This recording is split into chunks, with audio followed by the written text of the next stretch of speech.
പ്രിയപ്പെട്ട പ്രേക്ഷകരെ, ബജറ്റ് വിശേഷങ്ങളിൽ നിന്നു തന്നെ തുടങ്ങാം. ഈവനിംഗ് മലയാളം വോട്ടുവാരി ബജറ്റ്.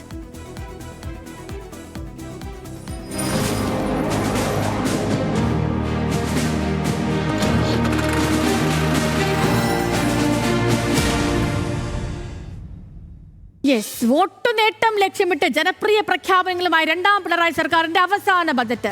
സർക്കാർ ജീവനക്കാരുടെ കുടിശ്ശികയുള്ള മുഴുവൻ DAയും നൽകാനുള്ള തീരുമാനവും ശമ്പള പരിഷ്കരണ കമ്മീഷനെ നിയോഗിക്കാൻ തീരുമാനിച്ചതുമാണ് പടുകൂറ്റൻ പ്രഖ്യാപനം. പുതിയ ക്ഷേമ പദ്ധതികളൊന്നും പ്രഖ്യാപിച്ചിട്ടില്ലെങ്കിലും ക്ഷേമ പെൻഷനുകളുടെ പരിധിയിലേക്ക് കൂടുതൽ ഗുണഭോക്താക്കളെ എത്തിക്കും. ഓണറേറിയങ്ങൾ ഉയർത്താനുള്ള തീരുമാനമാകും ജനപ്രിയം. സർക്കാർ ജീവനക്കാരുടെയും പെൻഷൻകാരുടെയും നിലവിൽ അവശേഷിക്കുന്ന DR ഗഡുക്കൾ പൂർണ്ണമായും നൽകാൻ തീരുമാനിക്കുന്നു. ആദ്യ ഗഡു ബജറ്റ് വർഷത്തിൽ തന്നെ നൽകുന്നതിന് തുക ബജറ്റിൽ വകയിരുത്തിയിട്ടുണ്ട്.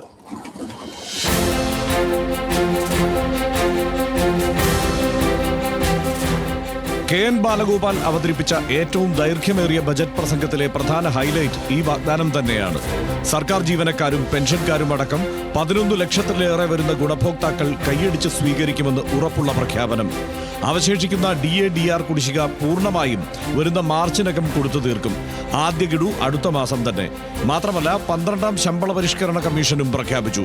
3 മാസത്തിനകം ശുപാർശകൾ സമർപ്പിക്കാൻ ആവശ്യപ്പെടും. സർക്കാർ ജീവനക്കാരുടെ പങ്കാളിത്ത പെൻഷൻ പദ്ധതിക്ക് പകരമായി അഷ്വേർഡ് പെൻഷൻ പദ്ധതി ഏപ്രിൽ 1 മുതൽ നടപ്പിലാക്കും. ആർട്സ് ആൻഡ് സയൻസ് കോളേജുകളിൽ പഠിക്കുന്ന വിദ്യാർത്ഥികൾക്ക് ഡിഗ്രി വിദ്യാഭ്യാസം സൗജന്യമാക്കി. ഇതുവരെ 12ാം ക്ലാസ് വരെയുള്ള സ്കൂൾ വിദ്യാഭ്യാസമായിരുന്നു കേരളത്തിൽ സൗജന്യം. 1ാം ക്ലാസ് മുതൽ 12ാം ക്ലാസ് വരെയുള്ള വിദ്യാർത്ഥികൾക്ക് സൗജന്യ അപകട ലൈഫ് ഇൻഷുറൻസ് പദ്ധതിയാണ് മറ്റൊരു ജനപ്രിയ പ്രഖ്യാപനം.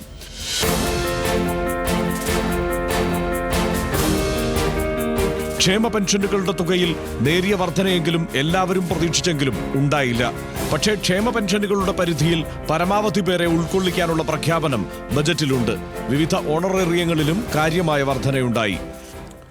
സർ, അംഗനവാടി വർക്കർമാരുടെ പ്രതിമാസ വേതനത്തിൽ 1000 രൂപയുടെയും ഹെൽപ്പർമാരുടെ പ്രതിമാസ വേതനത്തിൽ 500 രൂപയുടെയും വർധന വരുത്തുന്നു.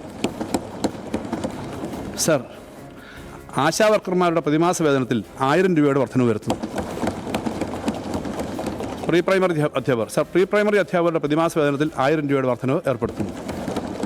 ആശാ വർക്കർമാർ, സാക്ഷരതാ പ്രേരക്മാർ, അംഗൻവാടി ജീവനക്കാർ, പാചക തൊഴിലാളികൾ എന്നിവരെ കൂടാതെ തദ്ദേശ സ്ഥാപനങ്ങളിലെ ജനപ്രതിനിധികളുടെ ഓണറേറിയവും ഉയർത്തി. ഭിന്നശേഷിക്കാരുടെ പ്രതിമാസ ധനസഹായം 1000 രൂപയാക്കി. ഗുരുതര രോഗികൾക്കുള്ള പ്രതിമാസ സഹായം 2000 രൂപയാക്കി.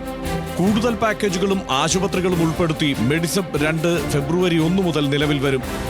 ഹരിതകർമ്മ സേനാംഗങ്ങൾ, ലോട്ടറി ക്ഷേമനിധി അംഗങ്ങൾ, സഹകരണ ജീവനക്കാർ, ഓട്ടോ ടാക്സി തൊഴിലാളികൾ, മത്സ്യത്തൊഴിലാളികൾ എന്നിവർക്ക് ഗ്രൂപ്പ് ഇൻഷുറൻസ്.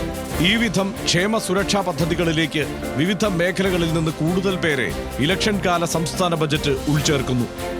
പൊതുജനാരോഗ്യ മേഖലയ്ക്കുള്ള പദ്ധതി വിഹിതം 2500 കോടിയായി ഉയർത്തി. എല്ലാ താലൂക്ക് ആശുപത്രികളിലും ഡയാലിസിസ് സെന്റർ എന്നത് മറ്റൊരു സുപ്രധാന പ്രഖ്യാപനം. മുതിർന്ന പൗരന്മാരുടെ കമ്മ്യൂണിറ്റി ലിവിംഗ് ക്ലസ്റ്ററുകൾ, റിട്ടയർമെന്റ് ഹബ്ബുകൾ എന്നിവ നിർമ്മിക്കുന്നതിന് 30 കോടി രൂപ നീക്കിവെച്ചു. നഗരസഭകളിലും കോർപ്പറേഷനുകളിലും നടപ്പാക്കുന്ന വയോമിത്രം പദ്ധതിക്ക് 27 കോടി 50 ലക്ഷം രൂപ. രാജ്യത്തെ ആദ്യത്തെ വയോജന ബജറ്റ് എന്ന വിശേഷണത്തോടെയായിരുന്നു പ്രഖ്യാപനം. വയോജനങ്ങളുടെ പ്രശ്നങ്ങളും അവരുടെ സംരക്ഷണവും വളരെ ഗൗരവത്തോടെ സർക്കാർ കാണുന്നു. ഇത്തവണ എൽഡർലി ബജറ്റ് എന്ന പുതിയൊരു പ്രമാണം കൂടി ബജറ്റ് രേഖകൾക്കൊപ്പം സർക്കാർ അവതരിപ്പിക്കുകയാണ്. രാജ്യത്ത് ആദ്യമായിട്ടാണ് ഇത്തരം ഒരു രേഖ അവതരിപ്പിക്കുന്നതെന്നാണ് ഞാൻ മനസ്സിലാക്കുന്നത്.